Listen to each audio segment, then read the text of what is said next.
it comes.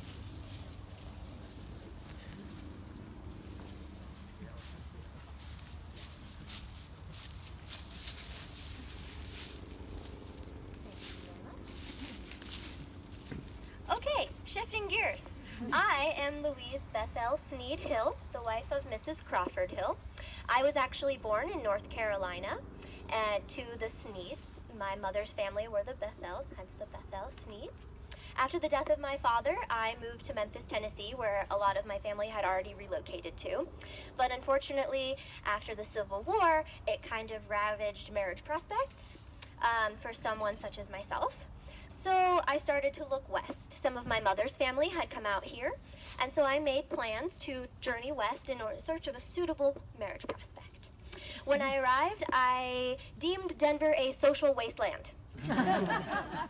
There was not the usual culture that I had become accustomed to in the aristocratic style South.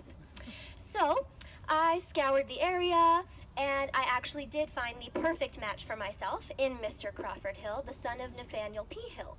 Nathaniel P. Hill was basically the inventor of the smelting industry. He was a chemistry professor at Brown University, and he was also a U.S. Senator. Could you ask for more? So it was a wonderful match. It was a match made in heaven, and we married in Memphis, Tennessee in 1895. And if I do say so myself, it was like the celebration of the century. And they wrote about it in all the local newspapers, and I was fabulous and wonderful, and it was great. But we made our permanent home out here in Denver, Crawford and I made it my mission to reform the social wasteland. I wanted to make Denver an international and nationally recognized city, and somewhere that people could come and feel that they were being culturally enriched. So really that was like the mission of my life, and I did just that. We had 2 children together, Nathaniel and Crawford. But they don't really play much into my story. My story is more with other adults. So I established something called the Sacred 36. Has anybody heard of the Sacred 36 before? You're looking at the inventor of the elite social society here in Denver. You're all welcome. Yeah. So we built a grand mansion that you can still see downtown today, and that's where I hosted a lot of my parties.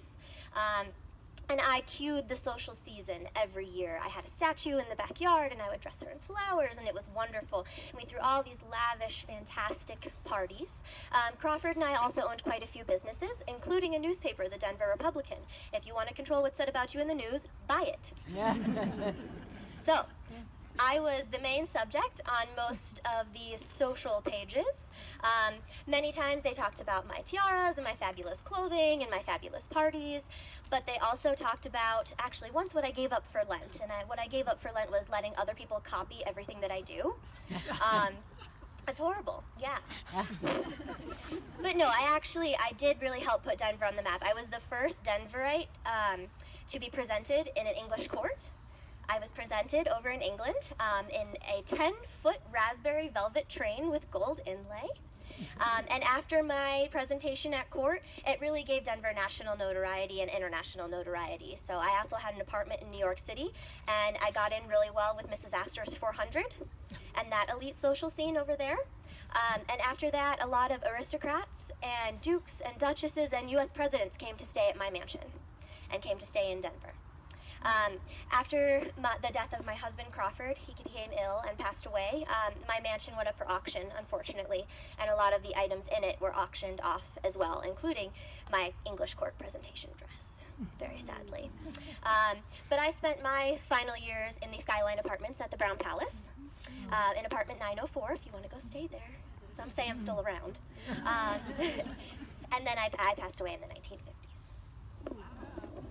About your paramour and all that stuff. Can you talk about that?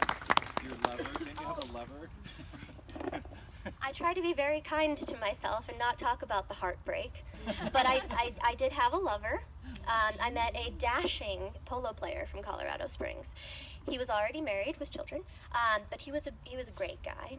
I actually put a portrait of him in the entranceway of my home along next to my husband's. He was just so handsome. I wanted to look at it every day. But he was wonderful, and after he and his wife were no longer together, I fully expected that he and I would get married. but he didn't. He married someone younger than me.